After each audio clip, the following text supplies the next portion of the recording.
好，欢迎您回到新闻大白话的节目现场，我是钳子，介绍这1个小时的来宾。首先是资深媒体人谢寒冰，主持人好，大家好，以及退役少将厉正杰将军。钳子好，各位观众大家好。另外是政大国关中心兼任研究员严正生老师。主持人好，各位观众大家好。好，观众朋友，美伊之间到底是要打还是要谈呢？现在我们看到双方各说各话。今天最新消息是来自于伊朗，他晒出了他们的导弹、他们的武力呀。我们先来看看呢，这是在首都德黑兰，哇，好多的这个所谓的战车啊，载着的是导弹，载着的是他们的弹道飞弹。然后呢，夹道欢迎的是伊朗的民众他们高声的呐喊，看起来斗志高昂。包括您看到呢，这是对美还有对以色列作战用的这些导弹，包括卡德尔飞弹，还有霍拉姆沙赫4的弹道飞弹。所以呢，可以看到呢，伊朗尽管被攻击了将近2个月它还是展现非常高昂的斗志，并且伊朗革命卫队空天军司令他们说如果谈判没有效果的话，导弹就是我们的答案所以你可以看到，就要不然谈不下去，我就打呀那他们还秀出了这些画面，包括整修飞弹啦，然后说敌人你没有办法掌握我数百万枚导弹的确切位置，因为大家知道伊朗的特殊地形，他们所有的导弹的发射孔都可能在地底下。所以呢，他们不断的向外界展示他们的武器，还有制作能力，包括相关的操作人员都在这些战力都在。那另外我们看到俄罗斯专家怎么说？他说伊朗可能还拥有很多还未向全世界展示的武器所以这些军事专家说，伊朗如果在战争再次爆发之后，他们有新的牌，他们手中有牌呀。那川普的想法到底是什么呢？另外一方面，这个美军不但没有撤，还不断的加强，不断的往中东这个地方来移动，包括你看美军的空中运输行动还在欧洲还有中东地区持续的进行，目前至少有16架 C-17A 的环球霸王3型运输机，还有呢包括加油机，这是 KC-135 同温层加油机包括在海上航母布希号被目击在马达加斯加岛的北部海域，正在往阿拉伯海方向来航行。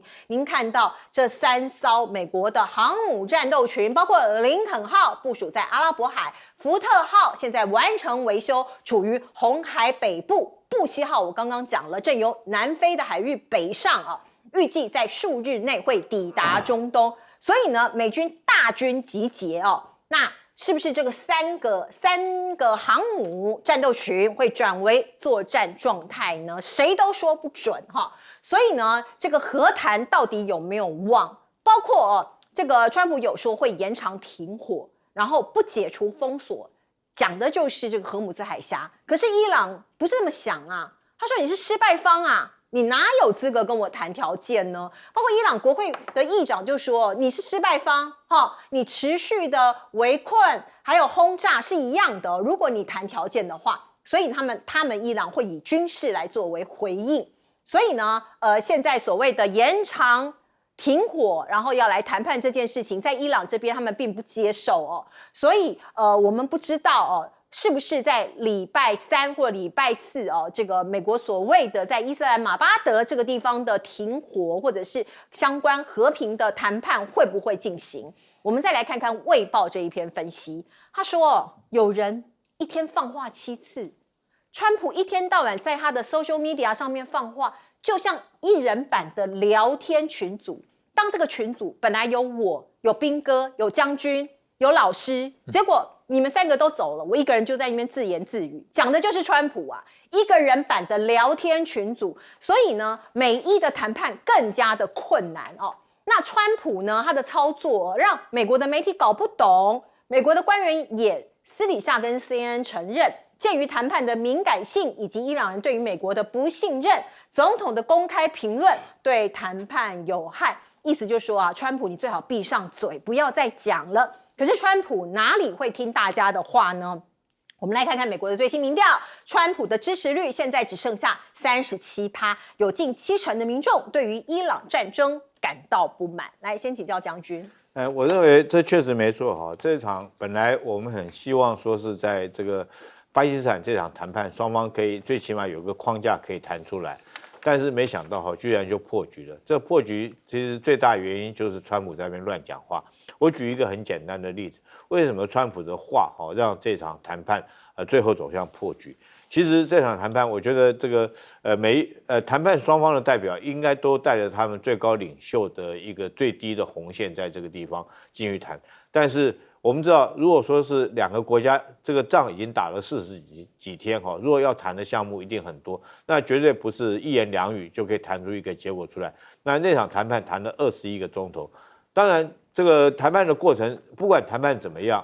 这个两国的元首不应该在这个时候随便放话哈，就算是你就算你谈到9成9好了哈，都已经达成协议，剩下那0.1都有可能发生变化，都有变数。那你川普那反过来，他变成只要有一点点的进展，他就开始就放话，而且这种放话内容让双方没办法继续谈下去。我举一个最具体的双方谈判的内容，是不是大家可以去看？就是川普破局了。因为我想说，我们这是美伊双方来讲，这个谈判有一个焦点呢，就是在核这个浓缩铀到底要不要怎么样？我想说，这个伊朗是不是在这一方面，他愿意做一些让步？譬如说，我们听到放出来新闻是说，他愿意将这个浓缩铀降到5%或多少，然后这个只作为它的这种这个核能发电的使用，或者是医疗器材的使用，或科学研究的使用。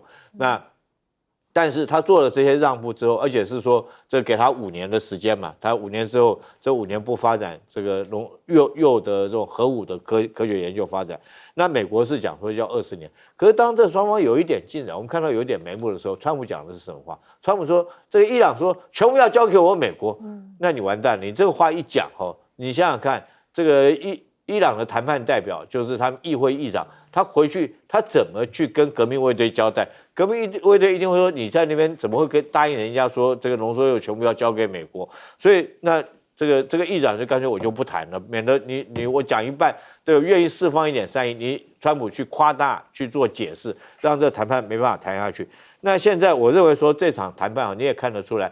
这场停战了这个美国川普原来是说21号这个停战结束，最早2周是21号结束，但是在21号到期之前川普自己又说我再延1天到22号，再给伊朗时间，就20号又要到了，就是我们台湾时间明天早上就到了嘛但是这时候这个伊朗川普自己讲说这个我再延期，延的时间你看就很有学问了，他延的时间是到伊朗愿意谈出一个统一一个条件出来。其实我认为这就是停战了啦这个你想想看，怎么可能伊朗谈出一个统一一个条件？很明显，我们看到，不管是川普为什么这个仗很难打下去，第一个就他国内来讲，他现在可能要开始忙着期中选举，那他民意支持度我们这边又讲又掉到31%，那期中选举他合理来讲，这时候要开始跑行程。第二个如果说是这个荷姆兹海峡再继续封锁油的话，我想说你很难跟中国有一个交代，因为中国在这个地方进口的石油量是很大，对中国一定会产生反弹。第三个，就美军的兵力来讲的话，现在我们虽然说看到它3航母往这边移动，可是我们也同时看到福特号失火烧了30个钟头，那是不是官兵消极抵抗？现在甚至于美国军法单位、检察官单位都在对福特号的官兵做调查。另外，我们昨天也看到迪里波里号它因为补给不上，让船上的这些官兵的伙食变得很差，只有简单的胡萝卜泥可以吃。然后这是在军事方面，在国际方面来讲的话，我想说，包括欧盟现在都要说，他们自己要组织一个这种荷姆兹护航的一个船队可是将美国排除在外。那不管他组得成组不成，这个动作很明显的就是已经将这个川普跟全世界做一个隔离，做一个分离。所以我想说，你包括你看全世界的情形，还有美国自己的通膨美国国内的舆论支持度，还有美军的这种士气低落这些种种现象，我认为川普应该很清楚。如果说是美国国防部是不是跟他建议说这场仗打不下去，毕竟打了40天，你没有打出一个结果，那你再打下去的话，就我们讲的一鼓作气再而衰，三而竭，那士气根本不济的状况，你很难在后续如果继续在这个照你所讲继续发动轰炸，继续去攻击，只会引起全世界更大的反感。所以我认为川普昨天讲这个话说这个停战的时间他要再延到这个伊朗谈出一个统一一个条件出来，我觉得这句话是给自己一个台阶下来，然后能够转身，能够退场。可是他现在继续在做的事情，他当然不会那么快就低头全盘认输了。他现在在做的事情就是说，我还要继续封锁荷姆兹海峡。可是我个人研判他继续封锁荷姆兹海峡，这可能也做不了多久，我们就给他一点时间吧。他总是想办法自己找一个理由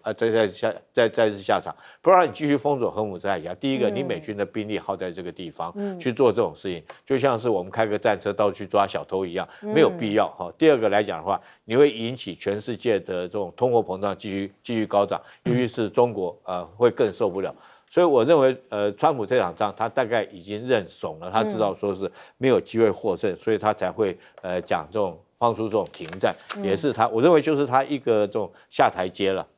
对，如果他再不下台阶，下个月怎么去跟习近平见面呢？这个日期可能也不能再延了。来请教彬哥。现在伊朗就是不断的在鼓舞他自己的士气民心嘛，所以把这些飞弹什么拿出来看。但是你说还有几百万枚的飞弹，也未免太夸张了一点。大概全世界的飞弹加起来也没那么多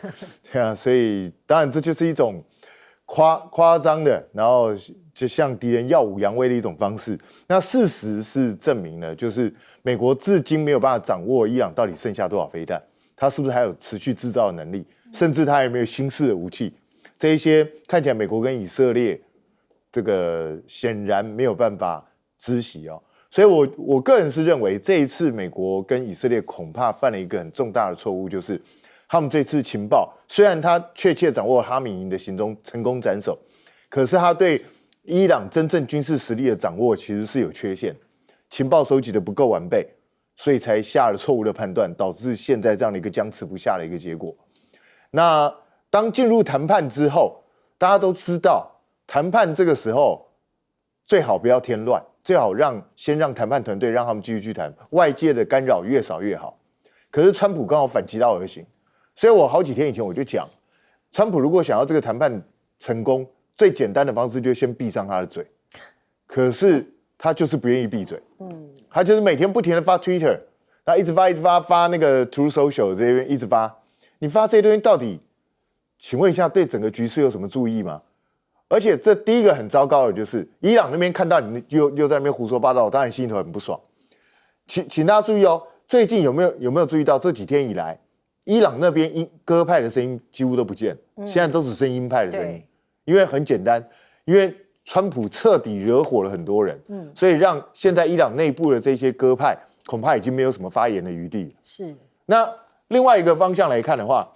川普这样不断的乱七八糟的发言，也让美国民众开始对这场战争越来越没有信心，因为看起来你就一副搞不清楚状况的样子，到底是应该怎样？到底你说哪一句是对的？没有人知道，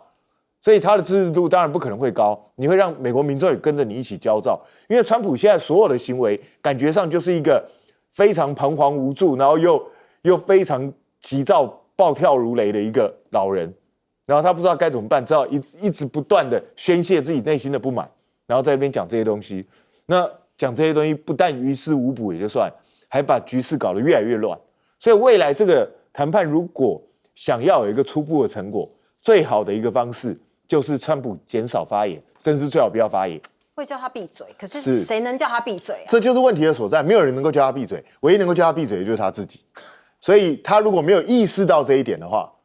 这个局就很难收了。现在他说所谓的无限期停火，其实全世界一听到马上就说他口，因为他在宣布无限期停火的前一个访问才在讲说我们要立刻去轰炸他的核电厂这些东西。对，结果你才多久？几个小时之后你就转变了，那还得了？那请问一下，以后你哪一句话讲的可以相信，哪一句话不能相信？所以我觉得川普始终这样乱搞，这真的不是个办法。那现在他所谓的要去封锁荷姆兹海峡，其实在我看来就是只是为自己找一个说辞，说我们还是封锁了它，这整个局势我们还是在掌控着啊。可是美军能够掌控多久？他已经从全世界抽调兵力来了，可是即使以现在3个航母战斗群，再加上它集中在中东的这几万名兵力，抱歉，如果你想要全面去压制伊朗，这个兵力不够。那请问你怎么办呢？是，所以我觉得川普真的先闭上嘴，再想想怎么办。是。来，老师你怎么看这个僵局？我觉得当然就是我非常同意彬哥刚刚讲的啊，我也长期强调，没有一个美国总统用这种主帅出来谈，每天然后讲一大堆不同的东西，放出来不同的消息，你根本就应该授权给一个谈判团队，是你女婿也好，我们都不在乎，因为你女婿可能更能够抓到你的心意嘛，然后加上 Wickoff 这些，或者你觉得范斯要去也很好，你觉得如果 Marco Rubio 要去都可以，你不应该出面讲话啊，我觉得这个最简单。他现在所证实的就是说，你是不是确实心智有问题了？已经到了一个老人，就是重复再讲一大堆很奇怪的东西，不过还不错，他没有重复讲，他每天讲不一样。对，每天讲不一样。对，我觉得这个大概还没有到老人痴呆哦，老人痴呆就是会一直重复讲，但是你这种情况，按照道理来讲，已经不适任美国总统了。就是特别是一个民主国家，好了，我们这样讲，民主国家全世界的领导人怎么会是这个样子？完全没有，就是一个领导者该有的一个这个我们讲人性格啊，这个是应该是可以做得到。就像刚才我们讲的说，为什么没有人可以跟他讲话？他要一意孤行。我觉得请梅兰妮讲话，说我要搬走了，我要离婚了你再这样子下去，对不对？梅兰妮也很丢脸嘛，觉得你怎么会嫁一个这样子的老公？我觉得如果他的老婆肯奥巴马就很怕他老婆的怕老婆好那我觉得川普应该听听梅兰妮可能有不同的意见特别梅兰妮自己也是一个就是从中东从这个中欧过来的移民那大概也晓得就是这种不同的这种文化里头的冲击，你不需要这样子来做那川普这一次最离谱的部分，讲了一大堆话，都不是一个领导人该讲。譬如说要把伊朗什么几千年的文明就毁掉了，这种话谁敢讲啊？我大概只有听到过去就是那个匈奴在欧洲有讲过这种那大部分的情况之下是没有人，就是大家都要尊重文明，不管是哪一个国家。当我们看到像我自己做非洲常常有激进的伊斯兰。他们会毁掉一些东西，那大家都会站出来讲话。可是川普虽然没有做，但是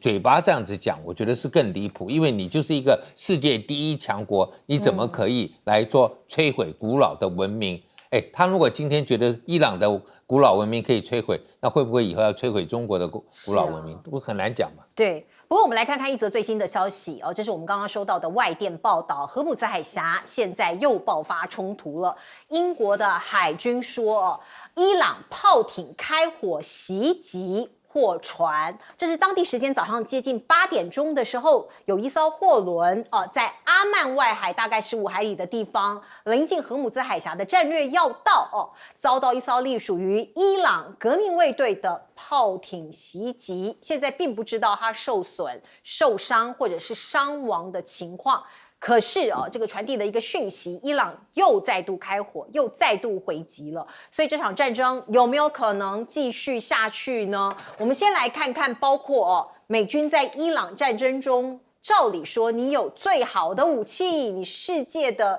武力强权，可是有一些事情由伊朗的革命卫队这个把它给掀出来，就觉得有点难看了包括他们发现了2000磅的炸弹没有引爆本来应该这个到了土地上，到了这个伊朗的地面上会引爆，没有引爆所以呢，他们去拆除了3枚未爆炸的美制 MK84 炸弹发布了一些照片说我们把它拆解了，我们知道里头的这个制造的方方面面的细节了。那另外呢，外界非常担心的是如果在伊朗的美国对伊朗这个行动把它的这些飞弹啦、导弹啦或者拦截弹都消耗的话如果现在再爆发另外一场战争它会面临一个所有库存通通消耗完毕的这样的风险，包括这是美国智库 CSIS 的最新报告这个仗才打了7周不到8周，就不到2个月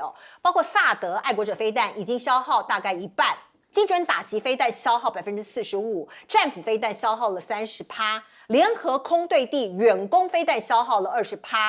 标准3与标准6的飞弹共消耗20%。你要恢复以上这7种弹药的库存，至少要1到4年的时间哦。所以这个很可怕呀哦，这个随随便便万一又有一场战争出来哦，美国就完全可能没有任何力量可以来应付。而另外，我们再来看看美国的国防部长说，他们打算斥资300亿美元增购飞弹、拦截器等关键的弹药哦。那根据了解，在针对伊朗的军事启动期间哦，这个拦截的库存哦，拦截器的库存已经告急了。而另外，我们看到战斗搜救哦，这个是大家知道，在伊朗战争不是有一个 F-15，有一架 F-15的战斗机被打下来了吗？那时候美军不出动很多人去救这一名飞行员吗？哦，2名飞行员，像是这种战斗搜救的一个飞机哦。他们叫做油猪哦 ，A10的油猪哦，它从2023年，因为他们要换代要 upgrade 哦，所以呢，它就是要把它淘汰，然后要做一个比较新一代战力。可是从2023年到现在，他们并没有研发出另外一种更厉害的战机哦，所以油猪长期担任战斗搜救 CSAR 的任务核心角色，那现在断代了哦，因为会有缺口嘛，新的还没有出现。我们再来看看荷姆兹海峡，刚刚已经讲了，伊朗的革命卫队已经炮击了攻击了一艘货轮。那现在呢，川普他在他的 Truth Social 又说，伊朗现在求饶只为了面子如果没有武力威胁，协议无望所以呢，他认为他已经把海峡完全封锁了。川普自己讲的那德黑兰也就是伊朗方面只是想保全面子。现在我们看到呢，已经传说，因为美军在这个地方有一些封锁的行动，然后也登船或拦阻一些油轮跟货轮的行为说是他们已经接管了4艘伊朗的油轮，包括苏伊士型油轮、超大型油轮，另外一艘还有阿拉伯海还有一艘油轮被扣押所以你看到他扣押的这些途径，他们拦的其中有一艘是在斯里兰卡附近被拦这个拦截这一艘伊朗油轮的是印太司令部，而不是中东司令部，所以他可能已经跨越中东这个区域，他跨海跨洲来做这样全球的一个追击跟拦截了。所以我们再看看伊朗外长他说伊朗现在知道如何化解限制，捍卫自身利益以及抵抗霸凌，所以呢，看起来他要干到底了，跟美国周旋到底了。包括荷姆兹海峡，你看这个地方美国的扣船行动伊朗有回应了分析人士本来说是会以牙还牙，也来扣押美国的船只，可是现在我们看到他开火了，他刚刚已经炮击了一艘这个油轮。所以呢，现在在波斯湾水域停泊，那时候被卡的大概还有400艘油轮货轮，他们该怎么办？不知道进还是要退耶？来，将军，我们先看一下这个炮弹的相片你会发现这个炮弹下面都已经是锈迹斑斑了那如果说这个炮弹是在开战初期，这个投到伊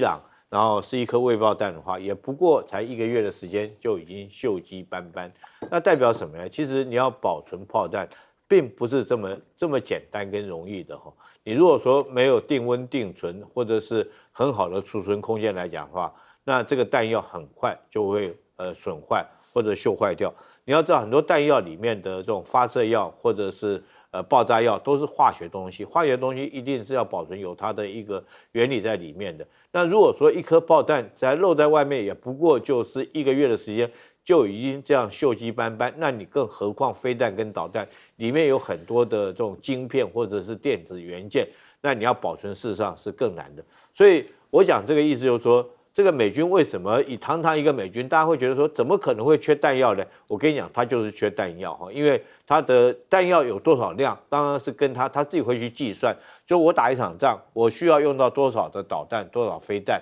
那我的假想敌国是什么样国家所以我可能会用到多少。那第二个，我的储存空间可以放多少？以我们最简单的炮弹这个弹药库你里面就要恒温恒湿，所以说美军现在缺这些弹药是可以看得到。因为为什么会缺这么严重？它耗损会这么多？因为它低估了伊朗的这种抵抗的力道。他原来以为说是4天，按照川普说法的话，他以为4天，他就可以让伊朗屈服。但是没想到这场仗打了40天，伊朗还没有屈服，所以他不停的将他弹药投入下去，投到最后，他变成库存自己不够那美国跟伊朗现在弄这个油轮，我觉得我有2句话。第一句话是美国现在在扣押人家伊朗的油轮，这叫做没有天理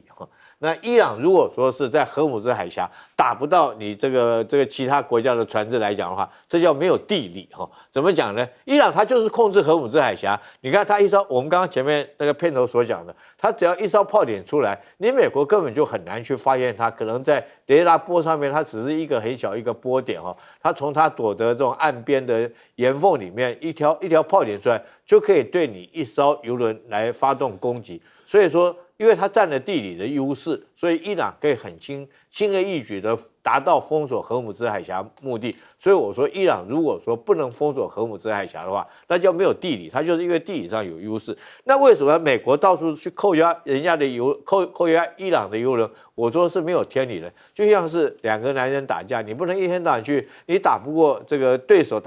结果你去威胁人家的老婆跟小孩说哎，我知道这个你小孩读哪一个小学，那全世界到处去找人家伊朗的油轮去扣押，伊朗油轮本身它只是一艘货轮，它当然没有任何武装，没有任。那如果说你美国去干这种事情，我相信伊朗一定会对等报复。其实伊朗从开战到现在，我们看到伊朗所做的很多事情都是对等级的报复。你攻击我的这种民生设施，攻击我炼油厂，我就打以色列这个或者是说这个以色列的这种威胁要打以色列的这种净水厂。如果你打我的炼油设施，我就攻击沙烏地阿拉伯的这种这个油管输油管道，所以它都对等式的攻击。那我认为说，如果说这一次这个美国在全世界到处借着它的海军的实力去这个打这种没有办法还手余力的货轮，那除了会造成全世界通货膨胀继续高涨之外，因为这些油轮在外面，本来美国答应他们这个油在海外的在海上的这些油可以去卖的，那第一个当然是造成这个油价会继续往上推升。那第二个，我认为说伊朗在这方面它也会采取对等式的报复。那最容易采取对等式的报复就是荷姆兹海峡嘛。现在伊朗不是放话吗？他本来说要开放，因为你美国又封锁荷姆兹海峡，针对伊朗的这种港口出来的船只，你要扣押，那伊朗现在又再一次封锁了荷姆兹海峡，所以我们才会看到前面那一段他用炮艇去攻击一艘英国的货轮。是，所以我特别讲美国做这种事是没有天理的，但是伊朗如果封锁不了，那叫没有地理。是，哎，斌哥有押韵。其实我们刚不是看到你说伊朗的炮艇又对油轮开火，当然不知道损伤情况如何。对，美国不是说已经把伊朗海军都消灭了吗？并没有。那炮艇哪来的？对啊。所以显然，第一个，美国并没有消灭掉伊朗海军。那它这些小的炮艇、炮船啊，这些是快艇啊，它只要搭载这种很廉价的武器，就可以对你造成威胁。那只要美国一日没有把这些威胁除掉，荷姆兹海峡就一日随时都可能会被伊朗封锁。这就是问题的所在，也是现在美国最头痛的地方，因为人家是用不对称的。比你落后好几代的武器一样达到了封锁的目的，而你用高科技对它却一筹莫展，这才是现在最糟糕的地方。那美国的弹药为什么会损耗的这么快？其实美国过去这20几年、30年，他一直认为自己不会再面临到一种那种像2战那种全面对抗性的战争，所以他一直认为就是顶多是遇到那种中小型国家或是一种反恐战争。所以他专注在生产高科技武器，那高科技武器本来产量就不可能会大，因为贵得个要死，你也不可能大幅度的去装备，所以在这种状况下，就表示让他的常规弹药已经处于一个很低的水平，只要发生超乎他预期的战斗，就很可能会开始弹药不足。而且去年6月的时候，他才跟以色列联手轰炸了伊朗一次，然后那一次伊朗也做出反击的时候，美国也花费了很多的防空导弹去协助以色列防范，所以那个时候，去年6月那时候造成的一些弹药的损失，其实到今年2月28号他们再次发动攻击的时候，都还没有补回来。然后结果你一下子又比之前的耗损更巨大的方式，不断的在这样使用。所以美国其实川普为什么现在要宣布无限期停火？我觉得很可能就是因为他们自己评估，他们根本无力再战，也就是他不管调库存也好，调兵力也好，他现在就是补充不上来，没有办法发动出一个他们想要的一个攻击的成果，所以他只好等，就变成现在就变成这样一个尴尬的状况。这个对美国来讲当然是个莫大的警讯。虽然川普已经说他们去找了一些汽车厂啊什么，要去重新是不是找这些民间的厂商来重开生产线，但是如果无利可图，人家为什么要帮你做这件事？那接下来好，我现在帮你重开生产线，那接下来没有类似的战争呢？那你不给我下订单，那我这生产线怎么办？所以这些都是问题哦。然后 A10在过去是一个很好用的飞机，那美国也因为这样一直找不到替代了，就一直不愿意把它停产，不是一直不愿意把它停役。但是它现在真的太老，所以美国预计本来是2026，现在是预计2030年要把它停役。但最重要的问题就是谁来取代它？他们现在的构想是用 MQ9 配合 F35或 F16，这样可以搭配做地面攻击，他们还是走一个精准攻击的路线。那是对地攻击的方面可以勉强这样取代，那可是对地搜救呢？没有，完全没有任何替代方案。所以恐怕在这种状况下，我觉得 A10继续服役的几率会非常大，可能会超过2030年以后。哦，来请教这个严老师。我想美国啊，过去有一个这样的经验，就是当你这个进入战争的时候，你需要动员你的兵工厂生产啊。2次大战就是一个例子，美国哇，连女性都投入啊，但是对不起，那个是你被日本人打啊，所以大家会同仇敌忾，投入这么多的心力，一下子啊，就是2年左右，美国就成为全世界最大的兵工厂，然后生产的这个弹药大概是全世界国家的2/3以上，不仅自己够打啊，还要打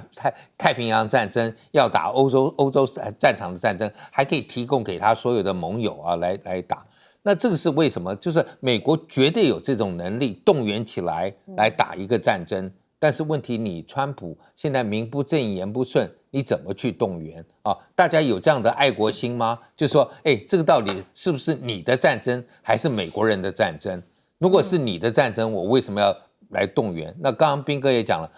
虽然就是说这些兵工厂，我们也看到那些工人啊帮忙做，然后战争结束怎么样？美国都知道把他们再塞回民间企业。就是政府要求民间企业说这些人都在2次大战有贡献，可以回得去。现在的政府能够做得到这些吗？所以我觉得美国面临的是国内这些弹药短缺这一方面，你如果是一个发动攻击的国家，你很难去动员你的民间的能量来帮助你。我觉得这是一个这个很基本的道理。所以美国今天只能就是这样子拖拖打打的，所以难怪伊朗会觉得说，你搞不好是怕弹药短缺，所以你在跟我那边拖不敢打。那会不会等你弹药生产够了以后，你又开始打？所以大家都在玩一个这个 mouse and cat 就是老鼠捉猫，猫捉老鼠的游戏就是让大家彼此猜。那这样的和平谈判我觉得是很难达成协议我自己看了那么多非洲内战的，你知道，就是有些国家说好，我停了，结果你说那你把武器这些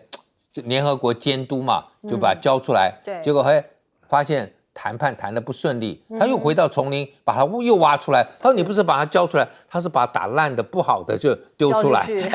好的藏起来，还在丛林里头还可以打，所以今天我看这个，我就觉得说，美国你现在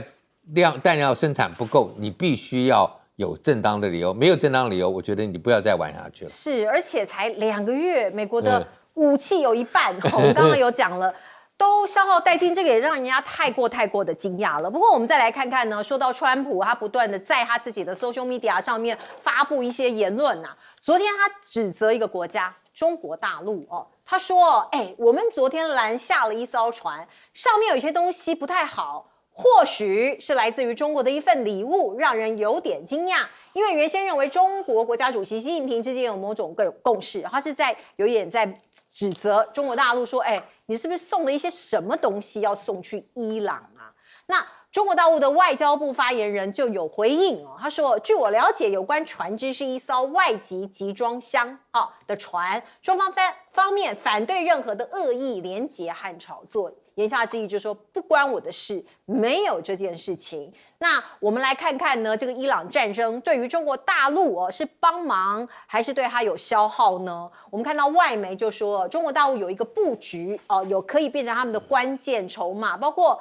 有一些学者就说，现在中国最好的策略就是让川普、让美国越陷越深，消耗掉他的武器，消耗掉他的国力呀，让他的资源跟国际地位被这个往下压缩以便北京日后可以从中获利那这个是一个非常简单的逻辑，包括我刚刚问到的，下个月我们看到北京会举行美中高峰会，那中国大陆是否可以经得起更大的冲击、更大规模的冲击，以及习近平是否真的能够跟川普在博弈中占据上风，会成为国际关注的焦点。的的确确这一场高峰会它标志着东西两大国在现在世界的局势这么乱的情况之下，会谈什么？会有什么样的交换每一个国家都在看。而另外呢，美国印太司令部的司令帕帕罗他就说中国现在要打造一支无人机的部队作为进攻部队先锋大量部署，运用低成本而且可消耗的弹药，让防御方更有利这个你不用讲，可能很多人都已经讲过了。不过我们再来看看呢，路透社的报道就比较有趣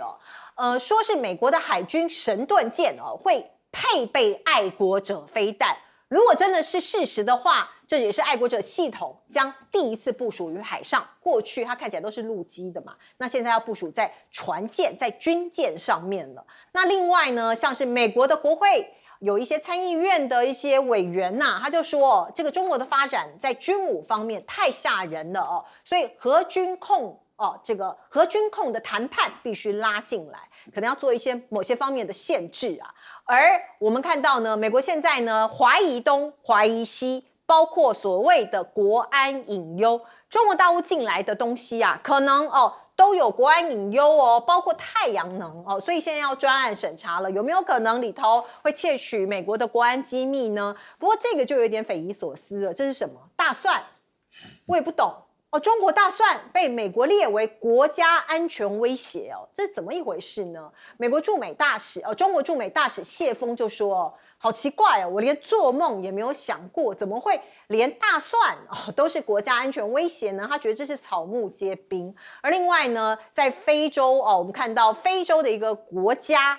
莫桑比克的总统查波访问北京，跟习近平见了面，两个人也握了手。习近平是这么讲的，他说中国大陆愿与非洲携手应对中东战事影响的外溢包括签署了一带一路，落实全球安全倡议等等包括卫生啦，这一些都有各种的合作文件。先请教彬哥，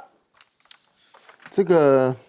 川普现在用这种影射的方式去讲说，被他们扣的那一艘船上面好像有某一些中国大陆特地送他的什么东西，那是想要借这个来作为下个月川习会的谈判筹码吗？我是觉得有点奇怪，因为我是很怀疑啦，就中国大陆会选在这个时候把一些高度敏感的东西送去伊朗嘛？因为他明明知道美国海军正在海上到处在这个做拦截，所以我是不太相信他真的抓到什么东西。但大家也都知道川普觉得真真假假，他随便想到反正就故意这样讲一下，那就看你相信或不相信。那我本人是不太相信的。那对中国大陆来说，当然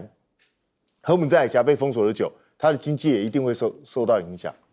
他当然会希望荷姆兹海峡早日开放。可是如果美国在荷姆兹海峡这边，在中东这一带牵延日久，造成美国军力跟它的整个经济上的重大折损，这个对中国大陆看起来也不是坏事。可是我不认为中国大陆会这样想，为什么？因为以现阶段的中国大陆来说，我认为他并不希望借由这种方式去造成美国的国力损伤之后让中国崛起，因为中国还有很多关键的技术，他也必须追赶，他自己也很清楚这一点。所以在这种状况下，我认为对中国来讲，最佳的方式还是早日结束荷姆兹海峡的冲突，让世界的经济回归正轨，对他自己、对整个世界都是有好处的。所以我不认为这么阴谋论，就是中国大陆会觉得说，你美国最好深陷泥淖，在那边最好跳不出来。我不大是这样想的。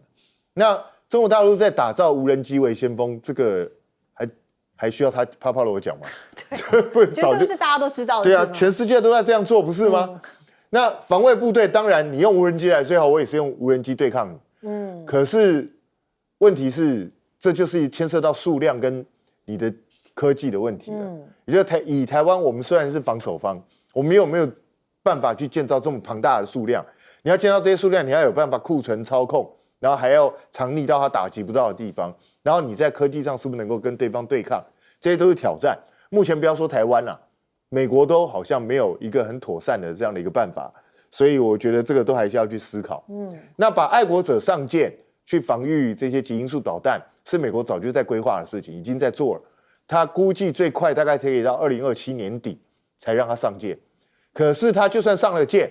是不是真的能够防极音速导弹？难说。其实还是很难说，因为目前为止，全世界没有一个国家有把握一定拦得住极音速导弹，所以这就是麻烦的一个地方哦。那但是我觉得这个参议院军事委员会主席费舍尔这个人很趣味，他说一定要赶快去限制中国大陆，他那个核发展太严重了，要赶快限制住它。可是我们自己要赶快发展核。那请问一下，如果你存的是这种心态，那就跟那个第一次世界大战之前那个就是什么海军限制的这种条约不是一样的意思吗？大国，我英国、美国要多少舰，你日本小国你就只准有多少比例的军舰。美国显然是想要恢复100多年前这种谈判方式啊。你觉得中国大陆会接受这种东西吗？如果你自己不断的在发展核打击能力，那你怎么可能会寄望中国大陆会去跟你签这种条约呢？所以我觉得这是匪夷所思啊。那大蒜本身当然不可能是国安威胁。但是他为什么把大蒜列为国安威胁？是因为他考虑到他现在太依赖中国大陆便宜的大蒜。那如果美国因为这样，他自己的大蒜农都被打垮，那未来假设有一天跟中国交恶了之后，中国不给你大蒜，你怎么办？因为他这次稀土就吃到苦头了。所以他国安危机的理由是这个？是，不是大蒜里面藏有什么晶片吗？没那么可怕，这也太神奇了，对啊。所以它主要是因为产业供应链的这样的一个问题。那这个想法本身没有不对，可是问题是，那你政府是不是要去补贴？你如果不补贴的话，美国的蒜农会有竞争力吗？那所以这不是又违背了美国过去的商业原则吗？所以我觉得这中间有很多眉眉角角，都需要美国人自己去仔细思考。好，我们进一下广告。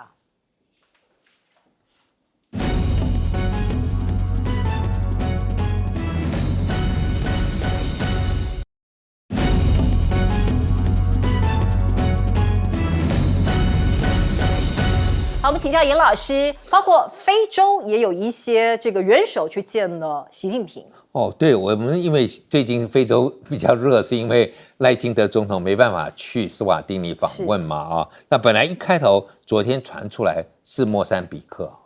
那大概大家的联想就是说，因为这个总统在北京访问，所以是不是这样？结果不是，是这个马达加斯加这个塞西尔跟这个摩里西斯。那这个查普总统他们莫桑比克到现在为止，从独立到现在同一个政党，但是一直都是2任换3任就换了所以没有这个好像一个个人长期执政的问题。那确实中国大陆在那边做了很多投资，我去住到那边去，我就发现哇，住的旅馆大概都是中国人盖的然后甚至有那个桥到一个小岛，大家都觉得说不太可能，他也盖，就直接盖过去，跨海大桥就直接帮他盖过去所以那边的基础建设很多。那现在他要帮他们再盖更多的路开发，所以这一次这个查普总统不仅是在北京见了习近平，他还跑到青海去就是在那边讲说要投资什么等等所以你去想想看，大陆就是他们跟非洲的关系是这么的深这么的绵密，所以对美国来讲，川普现在又在打伊朗，让这个全球南方觉得说我怎么可能会站在你这一边？那我觉得这个对整个的局势，难怪大家会说打完伊朗战争之后，最大赢家是中国，因为川普把全球南方都给得罪了，因为他对委内瑞拉的行为，然后对伊朗的行为，会让全球南方的国家都认为，刚才我们前面讲，对，我有武器，我就那么霸道，是我就耍这个霸道，然后就来，我看不顺眼的我就要拿掉。那今天伊朗是挡住他了，那问题是全球南方也看得很清楚，就觉得说我们要去谴责，甚至也帮忙。你看，包括南非啊，一直在谴责以色列，就是要求这个国际刑事法庭要逮捕这个内塔尼亚胡。所以我觉得中国的跟非洲的来往是非常密切，我们千万不要低估美国。你看，川普总统第一任只去过一个国家，叫做埃及。那个也不晓得算不算非洲啊？那到现在为止他都不去，他的这个什么国务卿啊这些，那个上一次有一个提勒森在非洲好不容易去访问，就被他 fire， 就在非洲访问途中啊，没有完成行程就把他 fire 了。所以我觉得你们美国对非洲不够重视，难怪大陆在那边可以有那么多作为，一个进一个退哦，这个完全就是展现了这个美国人现在完全想要放弃非洲这样的一个态势。我们进一下广告。